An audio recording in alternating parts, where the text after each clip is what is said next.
Bonjour et bienvenue dans La thérapie.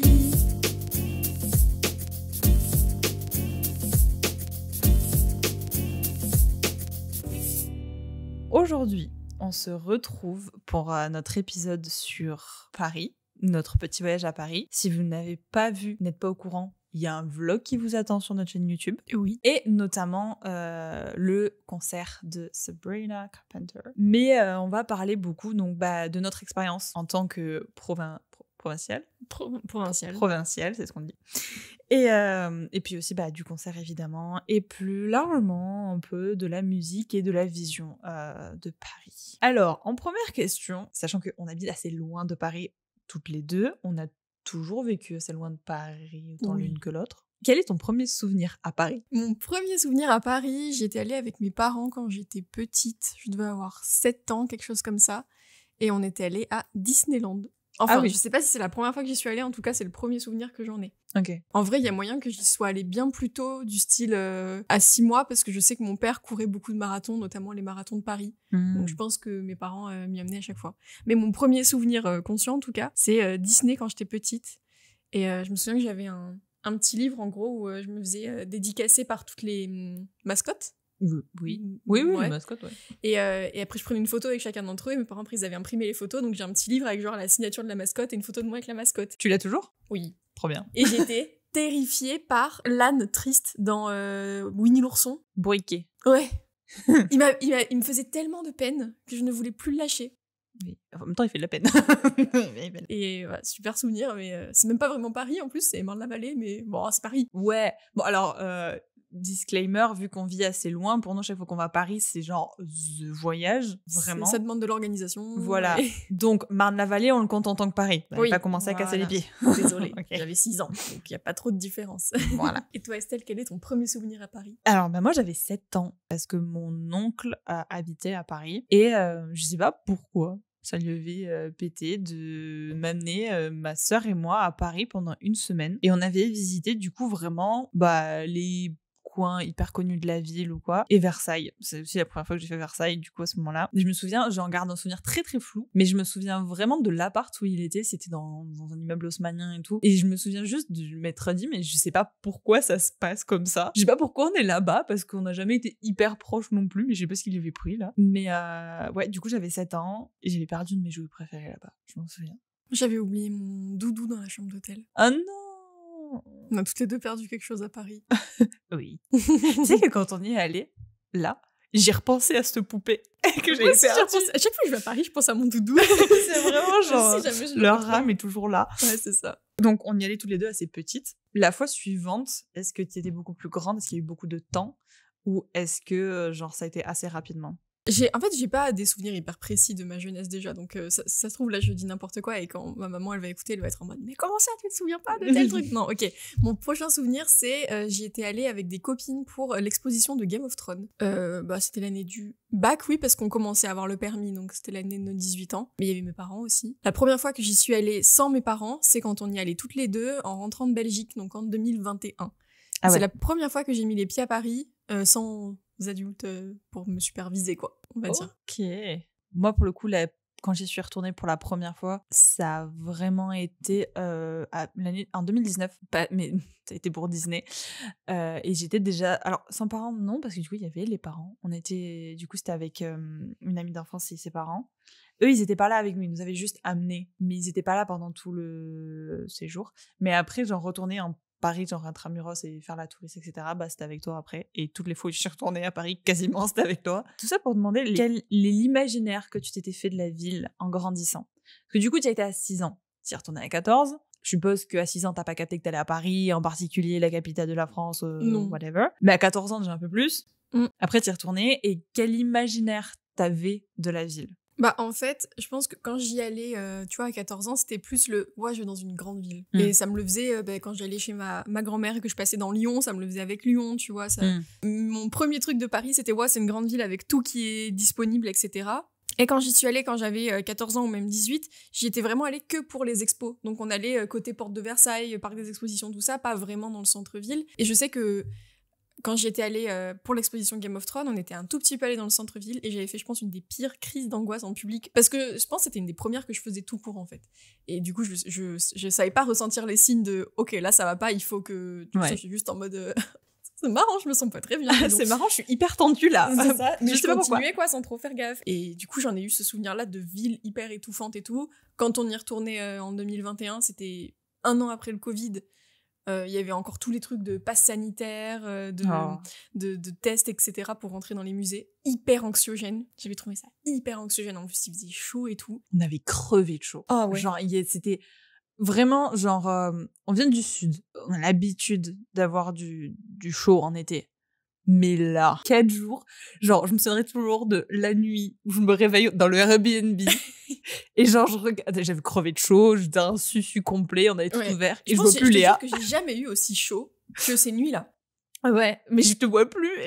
Et où est-ce qu'elle est? En fait, elle était partie dormir dans le salon dans une vaine tentative d'avoir du frais. C'est un échec. Mais parce que tu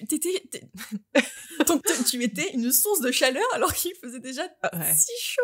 Ouais, non, mais... C'était horrible, non, hyper étouffant. Et je sais que là, depuis que j'ai changé de travail, je vais plus à Paris pour le travail du coup, et je suis en train un peu de me réapproprier la ville, de comprendre que j'aime bien y aller pour le taf, quelques jours, voilà, ça me dérange pas. Je me fais au métro, je me fais au monde, je sais que j'y vivrai pas ad vitam aeterna, c'est comme ça qu'on dit. Oui, ad vitam aeternam. J'y vivrai pas toute ma vie. Voilà. On va éviter d'essayer de faire du latin.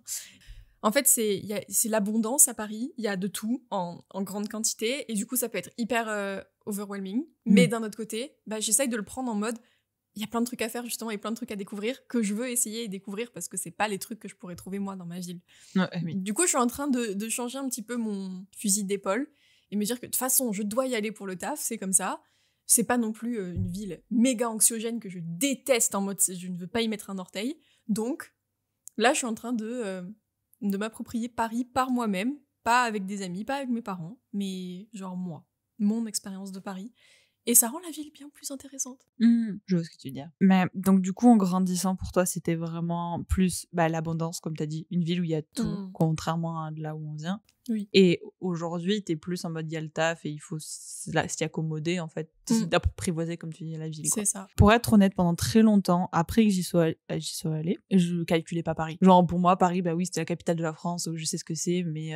J'ai jamais eu ce truc en mode, ouah, j'ai trop envie d'aller à Paris. Alors que j'avais des nanas dans ma classe au collège, j'en avais une en particulier, petite trop paumée dans le Tarn, hein. Genre, son rêve, c'était d'aller vivre à Paris. Ok. Là où moi j'ai toujours eu, après je comprends parce que j'ai toujours eu une obsession avec l'Angleterre, genre je saurais pas t'expliquer pourquoi, c'était pas juste la phase One Direction ou la phase tout le monde refait sa chambre Londres avec le gros bus dessus, genre non. Oh, Valérie Damido dans Déco là. Oui voilà, non ça n'avait rien à voir parce que moi je pouvais pas refaire la chambre comme ça, de toute façon ma mère m'aurait dit moi vivante jamais, et merci maman de m'avoir dit ça. Je comprends la hype, mais en même temps moi je l'ai jamais eu sur Paris, peut-être parce que... j'ai pas un attachement particulier à la France. Le seul truc qui m'intéressait beaucoup sur Paris, et là où je conscientisais qu'il y avait cette ville-là, c'est pour l'aspect historique. J'ai toujours adoré l'histoire. Notamment grande fan de la comédie musicale 1789. Donc du coup, tout ce qui était Révolution, etc. etc. J'ai en gardé un souvenir, du coup un peu mon souvenir de Versailles quand j'étais petite. Et puis j'étais là en mode ok, Paris c'est pour le côté historique. Donc j'avais la vision très touristique de la chose en fait. Et aujourd'hui, pour moi, Paris, ça reste quand même une ville assez angoissante. Je surkiffe pas y être non plus. Après, y aller ponctuellement parce que, pour des bonnes occasions, soit pour le travail, parce que du coup, moi aussi, il y a beaucoup de choses du travail qui se passent là-haut, hein, ou pour le divertissement, le concert de Sabrina, ou le concert de Stray Kids. Non, mais enfin, voilà, pour des occasions comme ça, aujourd'hui, ça me gêne pas. Après, honnêtement, c'est vraiment pas une ville que j'affectionne. Je reviens de Londres, qui est une capitale aussi, et je préfère tellement le climat. Genre vraiment déjà le fait que Paris, tu sais que partout tu vas te faire juger d'une façon ou d'une autre, là où à Londres les gens ne te calculent pas. Ah, j'ai pas du tout ça moi avec Paris. Ah ouais, moi j'ai trop cette vibe là, mais vraiment je l'ai senti, c'est le premier truc qui m'a fait du bien à Londres, c'est qu'en fait les gens ils font leur vie. Si jamais tu les emmerdes pas ou quoi, ils vont pas interagir, et puis tu es, comme tu veux, etc. Là où à Paris j'ai moins ce sentiment là, même si les gens font leur vie, ils sont dans leur monde aussi, mais il y a moins un côté accueillant. Après peut-être que c'est parce que Londres est connu depuis très longtemps comme cosmopolite, et donc du coup au bout d'un moment ça se sent plus que Paris sur certains points. Mais je pense qu'aussi Paris, ce qu'on a fait de mauvais, et surtout là pour Sabrina, c'est qu'on est allé dormir dans un quartier qui était pas incroyable. où du coup, t'as une mauvaise expérience. Mais tu vois, par exemple, on allait se promener dans le Marais, Ouais, qui, je ça, trouve... c'était cool. Et on n'est pas encore allé vraiment... on a fait le contour du Marais, quoi, on va dire. Mais pareil, moi, je trouve que c'est typiquement ce genre de quartier-là où les gens font leur vie, c'est chill, ça se pose, ça respire. T'as plein de trucs culturels à voir. Et je pense que on choisit pas bien nos quartiers quand on y va. Non, clairement, on apprend. Mais j'ai l'impression qu'à chaque fois qu'on va à Paris, genre toutes les deux, on apprend un truc, genre pour le voyage suivant, ou que ce soit Paris ou ailleurs. Bah là, typiquement, comme je t'ai dit, genre avoir géré comme il faut le métro parisien, j'ai l'habitude du métro, mais on a fait celui de Bruxelles, j'ai fait celui de Toulouse, j'ai déjà fait celui de Paris. Mais ouais, là, je sais pas, genre du coup, vu qu'on avait fait Paris vachement en le prenant la dernière fois, bah là, Londres, j'étais en mode flex. Mais tu vois, tu disais là tout à l'heure que Paris, toi, ce que t'aimais bien, c'était le côté historique. Et moi, à Paris, j'ai trop du mal à le retrouver. Et même à Versailles, je l'ai eu ça, parce que j'ai l'impression que c'est des décors de films. Je n'arrive pas à voir que y a des choses qui se sont passées à l'époque. Ah ouais? Et ça me perturbe beaucoup, parce que quand j'étais en première, je crois que je suis allée à Berlin, et pour le coup, tu vois l'histoire de ce qui s'est passé, c'est-à-dire que tu vois, il y a encore les impacts de balles sur certains monuments, il y a encore des traces du mur, il y a les anciens tramways, ils ont un nom spécial pour ça, mais que je saurais plus, qu'ils ont jamais changé et qui fonctionnent comme à l'époque, et du coup, tu vois entre les deux parties de la ville, bah, t'as une partie de la ville où les tramways sont beaucoup plus modernes et une partie de la ville où ils le sont beaucoup moins, parce que c'était la différence entre l'Est et l'Ouest à l'époque, où tu ressens vraiment l'histoire qu'il y a eu. À Paris, même Versailles, tu vois, j'arrive pas à me dire qu'il y a des gens qui ont vécu là-dedans. Enfin, non, moi, ça, j'ai pas ce souci-là. Après, j'ai lu tellement de trucs à ce niveau-là. Oui. J'adorais tellement ça. Pour le coup, l'histoire française est hyper riche, tu vois, comparé à, encore une fois, à l'histoire anglaise, qui est riche aussi, mais c'est très redondant. Au moins, les Français, on s'ennuie pas dans l'histoire. Ah, ben, il y a de tout. Oui. Mais voilà, pour recentrer un peu sur l'imaginaire collectif, finalement, on a eu un peu le même en grandissant. Et dès que tu te retrouves à confronter, à voir Paris en tant qu'adulte et notamment en tant que travail/divertissement, je pense notamment au concert. Mais bon, en grandissant, on a un imaginaire qui finalement se ressemble. Mais je pense pas que ce soit le même du coup pour tous les Français, parce que je pense que c'est une question de génération aussi. Tous les Français. Hein? Tous les Français. Tu l'as pas? Non. Et que j'ai passé 2 semaines en dehors des réseaux, là, s'il fallait Non, un mais truc, c'est une ref de Squeezie qui date il y a des années, genre. Ah, je bah, serais le voilà. président de tous les Français. Tu l'as pas? Non. Oh, faudra que je te le fasse écouter. Ok. Oh. Squeezie, ça fait pas si longtemps, enfin, c'est quand même un petit peu quand même, que je regarde, mais... Ouais, mais ça, c'est genre aussi connu que son C'est Ciao, tu vois, c'est... Ah ouais, bah... C'est le Squeezie lore. Ok, d'accord, j'ai pas ce lore-là. C'était intéressant aussi de te demander l'imaginaire au niveau des étrangers vis-à-vis de Paris, parce que donc du coup, pour ceux qui ne le savent pas, on a fait un Erasmus, Léa et moi, en Belgique, et on a rencontré, alors c'était essentiellement des Européens, mais thanks to Kata, on avait aussi une Uruguayenne. Je suis pas mal de célébrités étrangères qui vont à Paris, qui aiment Paris. Moi, il y a un truc qui m'énerve dans l'imaginaire des Français. Enfin, pas des Français, pardon, des étrangers, parce que dans les Français, bon... ils sont là. C'est quand ils te disent oh, je suis allée en France, je suis allée à Paris. T'es allée ailleurs? Non. Bah, du coup, non. Et ça, je vais faire le lien avec l'imaginaire des Français. Un collègue à mon mari qui, du coup, vient de Paris. Il dit bah, moi, je comprends. C'est vrai que si tu veux voir la France, il suffit d'aller à Paris. Mais il y a tellement d'autres choses à voir. Je l'ai regardé, j'ai dit donc, en gros, pour toi, Paris, ça va même représenter genre le côté médiéval. Parce que tu prends les bastides médiévales qu'il y a dans tout le sud-ouest, c'est quelque chose que tu ne retrouveras pas. Prends les maisons bretonnes. T'auras pas ça à Paris. Mais prends les colombages d'Alsace, t'auras pas ça non plus. Donc la richesse des Pyrénées, des Alpes, enfin. Bien sûr. Et donc du coup, quand un étranger me dit genre ah j'ai visité la France, je suis allée à Paris, bah t'as visité Paris, mais t'as pas visité la France. Et je pense que ça, je m'avance peut-être, mais tous les Français qui ne sont pas parisiens te diront Paris c'est un monde à part. Bon, les Parisiens, j'en sais rien. je sais pas. Je connais pas assez. Mais c'est comme si ouais voilà, si tu dis tu vas en Italie, tu vas qu'à Rome. Quoi. T'as pas fait l'Italie, t'es allé à Rome. Oui, et même, je trouve que c'est encore...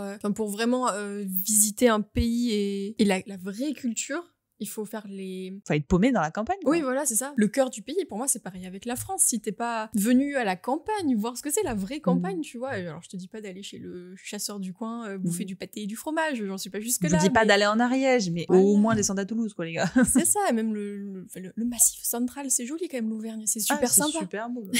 Et c'est profiter un peu de la richesse que propose la France. Et moi, c'est ce que je fais. En soi, j'ai pas beaucoup voyagé dans beaucoup de pays. Par contre, j'ai beaucoup voyagé en France et j'ai vu beaucoup de villes de France, beaucoup de régions. Et même en disant ça, tu peux voir que de région en région, c'est totalement différent, quoi. Ouais. Et c'est pour ça que à chaque fois que j'ai une discussion avec un étranger ou quoi que ce soit, j'essaie de lui dire oui, enfin, je comprends, tu peux pas passer à côté de Paris, mais vraiment, si tu veux te confronter à ce que c'est la France, au terroir, etc., sans forcément aller jusqu'à la petite bourgade, mais rien que le fait qu'il y en a, ils me disent ok, je suis allée en Alsace, je suis allée voir en Normandie, parce que c'est souvent ce qu'ils font quand t'es à Paris. Bah, je suis là, ok, là, t'as vu des parties de la France. Oui, c'est ça. Parce que t'as des choses qui sont un peu plus spécifiques. Et c'est vrai que moi, quand j'entends ça, et du coup, l'imaginaire de ces gens-là, c'est souvent tourné vers la mode ou les Haussmanniens ou la Tour Eiffel. C'est vrai que dans l'imaginaire des Français, Paris, c'est souvent la mode. Bon, après, on va pas se mentir. C'est la mode. C'est la mode, hein. D'où je trouve qu'il y a beaucoup plus de jugement parce que c'est vrai qu'il y a une certaine pression sur certains points. Tu veux pas aller faire tes courses en jog, quoi. Genre. Ou il y en a si, mais... En fait, c'est hyper particulier parce que c'est limite autant plus libre sur ce côté-là. Tu vas plus te faire juger, je pense, si, tu vois, je prends la ville de nos parents, respectivement chacun. Si tu vas faire tes courses en jogging là-bas, on va plus le remarquer que quelqu'un qui va faire ses courses en jean, en jogging au monop de Paris. C'est trop ambivalent, j'ai l'impression que genre il y a un peu de tout. Et en même temps, ouais, je sais pas. Mais, du coup, je reprends dans l'imaginaire qui ressort pas mal.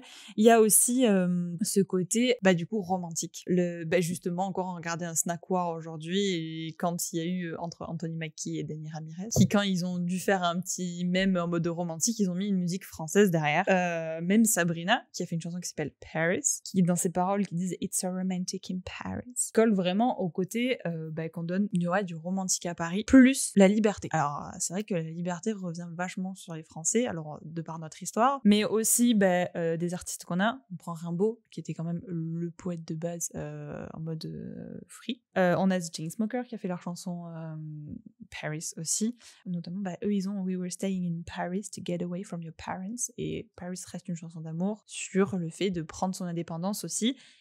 Ils l'ont appelé Paris, hein, ils l'ont pas appelé Séoul. C'est des Français ? Non. Ah, j'ai cru. Je crois pas. Ah non, je disais juste que justement les artistes étrangers, mais aussi les artistes français, véhiculent cette image de soit romantique. Ça marche avec genre tout ce qui est cabaret et tout aussi. En gros, c'est la liberté, l'amour. Exactement. Et donc ma question, c'est est-ce que tu trouves que ça, c'est de ton point de vue de française provinciale, est-ce que tu trouves que cette idée de romantisme et de liberté de penser, d'être, etc. va à Paris, ou est-ce que c'est juste collé à un temps ancien finalement, plus qu'au temps actuel? Mais pour moi, aujourd'hui, quand je vais à Paris, je ressens plein de choses, hein. Mais tout ce qui est amour, romantique, etc., franchement, je l'ai pas. Hein. Ouais, pareil. Et je sais que si aujourd'hui, là, je devais me planifier un week-end romantique, je partirais pas à Paris. Ah oui. Si le but, c'est qu'il soit romantique, reposant, intimiste, etc., non, j'irais pas à Paris, quoi.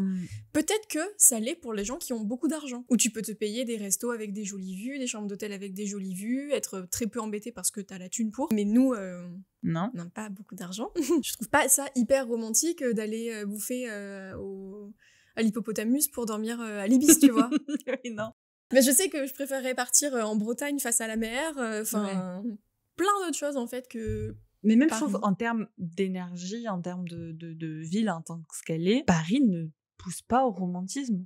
C'est joli, c'est historique. Je comprends que ça pousse à la poésie. Oui, ça oui. Et des histoires d'amour, que ce soit film, livre, qui se passent à Paris, où tu romantises de fou Paris ça passe très bien. Mais du coup, les gens, c'est cet imaginaire qu'ils ont. Oui, mais quand tu le vis...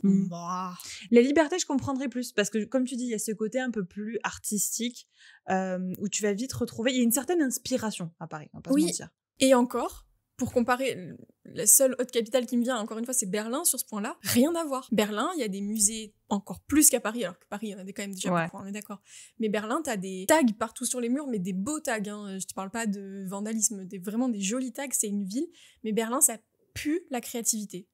Ça pue, hein. Je regarde un souvenir incroyable de Berlin, j'aimerais beaucoup y retourner pour vraiment cette émulsion-là qu'à Paris, il n'y a pas.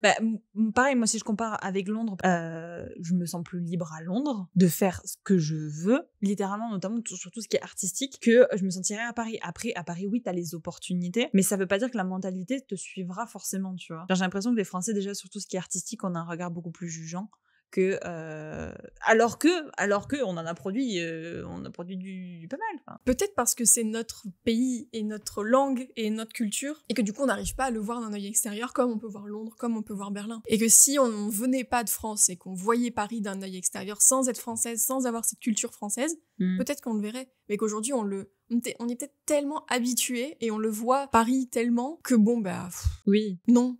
Mais en même temps il y a un petit attachement parce que pour prendre le concert de Sabrina, elle exploite les clichés de Paris, clairement. Donc, pour ceux qui ne savent pas, dans sa chanson Juno, elle parle de pose du Kama Sutra. Et les 2 soirs où elle était, le premier soir, elle a fait la Cigarette After Sex, qui apparemment est very Parisian, mais c'est surtout ça vient du film Le Moulin Rouge, je crois. Ouais, oui, c'est pas une pose du Kama Sutra, ça. Non, c'est juste... Oui, au bout d'un moment, elle s'est tout épuisée, quoi, avec tous les concerts qu'elle a fait. Oui, j'allais dire, s'il y a ça dans le Kama Sutra, c'est genre, ok, il a fermé la fenêtre aussi dedans. Ok. Et la Tour Eiffel. La fameuse Tour Eiffel. La fameuse Tour Eiffel. Qui n'est pareil, pas une position du Kama Sutra. Je pense pas. Bon, après, on peut J'en sais rien, parce que mais... je l'ai pas lu. Mais... Non, moi non plus. Mais... Ça, on l'a pas lu, ça. Non. Allez, dans notre pile à lire tout de suite. Non. Mais... Lecture commune. Oh mon Dieu. Oh, le chapitre 82. Ouh là là. Mais du coup, il y a quand même une petite... alors, j'ai pas fierté. Peut-être le côté un peu... ouais, tu rigoles, quoi, de dire qu'elle reprend des clichés, on va dire, français. Et t'es en mode, ah oui, c'est super français, etc., etc. Et tu vas au-delà du fait que c'est des clichés très parisiens. Parce que, collé au film Moulin Rouge qui se passe à Paris, oui, ou quoi que ce soit, ou la Tour Eiffel. Mais en même temps, tu te dis, ok, je comprends aussi le fait que Paris transmette une identité à la France. Même si j'ai pas envie que ça s'arrête que là, tu vois. Sabrina en concert à Paris. Sabrina en concert à Paris. Alors, j'ai pas envie de reparler de tout ce qu'on a parlé dans le vlog, notamment sur toutes les questions de comment on a découvert Sabrina, etc., etc. Si vous voulez savoir comment on a découvert Sabrina, ce qu'on en pense, nos musiques préférées, ce qu'on a pensé du concert, ce qu'on a pensé du concert totalement, je vous invite à voir le vlog qui est disponible dès maintenant. Par contre, est-ce que t'as été contente de l'avoir parlé un peu des clichés ou de retrouver l'ambiance qu'elle avait déjà eue avec par exemple avec le pop. Ça t'a fait quelque chose quand même de voir, c'est ça, un artiste étranger interagir avec le public français en se mettant au niveau du public français, même si honnêtement il y avait beaucoup d'Américains dans la salle. Mais ça, moi, c'est... j'ai vraiment le... Je sais que c'est des artistes qui sont on stage et qui sont en train de performer. Et tu as même le truc où, genre, quand tout le monde crie, qu'ils enlèvent leur oreillette et qu'ils sont en mode « Oh, waouh !» Tu sais qu'ils le font à chaque concert et qu'ils sont pas vraiment choqués. Et qu'ils le font parce que c'est marketing. Du coup, j'arrive jamais à me dire « Ok, est-ce qu'elle aime vraiment Paris ? Elle est vraiment contente d'être là ?» Ou elle avait déjà préparé son petit truc de « Ok, on est à Paris, il faut que je dise ça, tu vois ?» Taylor, elle avait fait la même, ouais. Oui, j'arrive jamais à savoir si c'est, genre, genuine ou si c'est juste pour faire plaisir aux fans parce que on a payé notre place et voilà. Et vu que j'arrive pas à me décrocher de ça, je suis en mode nané. En fait, quand c'est l'artiste qui passe pour la première fois en France, je pense que c'est genuine. Même si effectivement on leur dit d'interagir, etc., c'est compris dedans, mais je pense qu'il y a beaucoup plus de réactions qui sont plus genuines ou vraies parce que c'est la première fois qu'ils découvrent un public de cette nationalité-là. Et tant mieux. Alors je ne bloque pas ça qu'au public français, hein. Je bloque ça à tous les publics qui font pour la première fois. Ça me fait penser notamment à TXT, donc Tomorrow by Together, qui une semaine après Sabrina faisait son concert, le premier concert à Paris pour le coup. Même si oui, ils ont l'habitude d'interagir, etc., tu vois qu'ils ont eu une interaction particulière avec le public français.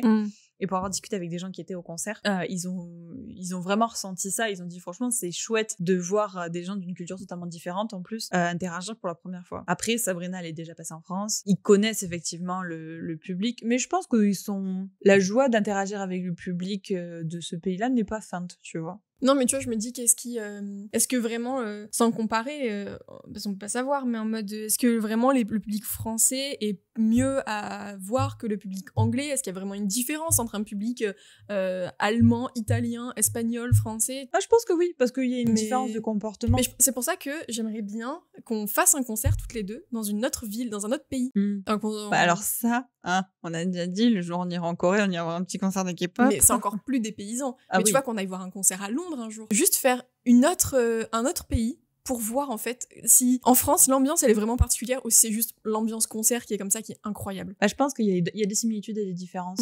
Alors après quoi, je saurais pas dire parce que on n'a pas expérimenté. Non. Tu vois, même j'aurais trop aimé faire dans un monde où on est riche et qu'on a aussi de la chance, avoir eu des places également pour Taylor Swift à Londres et comparer Taylor Swift Lyon, Taylor Swift Londres pour voir en fait si c'était la même chose ou pas. Un jour on pourra le faire. Mais oui, pour sa prochaine tournée. Oui. Elle fera le Double Eras Tour et il y aura genre 4 albums en plus et le concert il durera 5 heures. Au milieu, il est en mode OK, it's picnic time. Il commence à 8h, il termine à 8h du soir, le truc. Ça.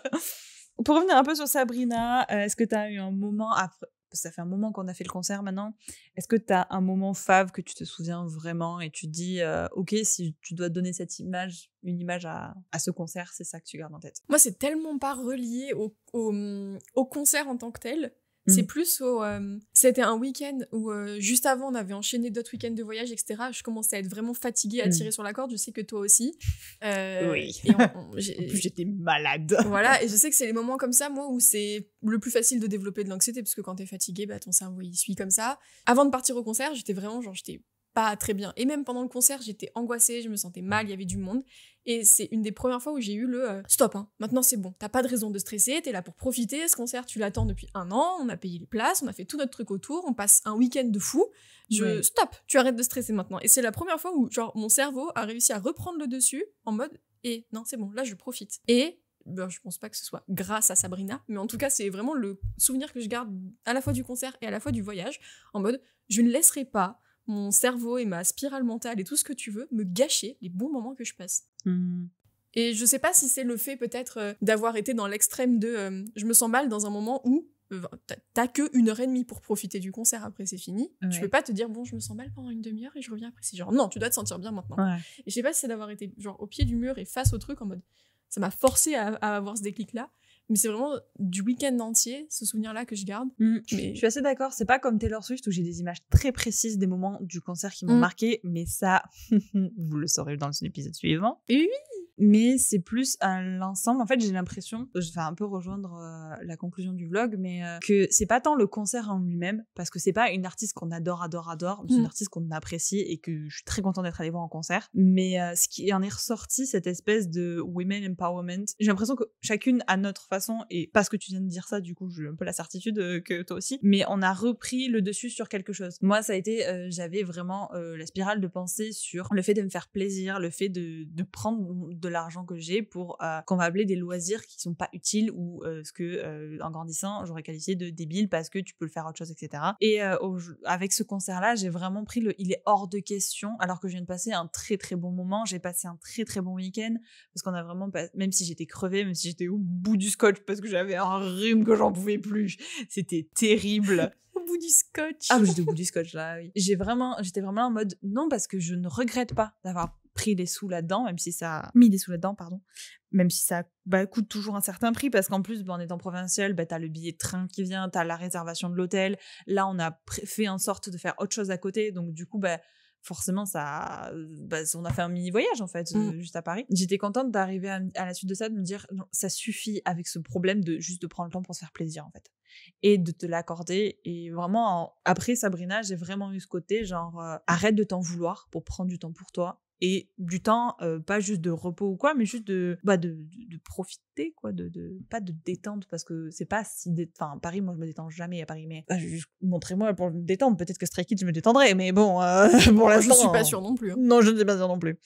Du moins du temps de profiter de quelque chose où t'es à fond, mais c'est pas sur le travail. Et c'est ça, plus que je retiens, plus que quelque chose du concert en particulier. Même si, du coup, est-ce que dans ce concert-là, est-ce que tu as eu des révélations en chanson quand même ? Pas spécialement. Moi, j'ai vraiment découvert Tornado Warnings.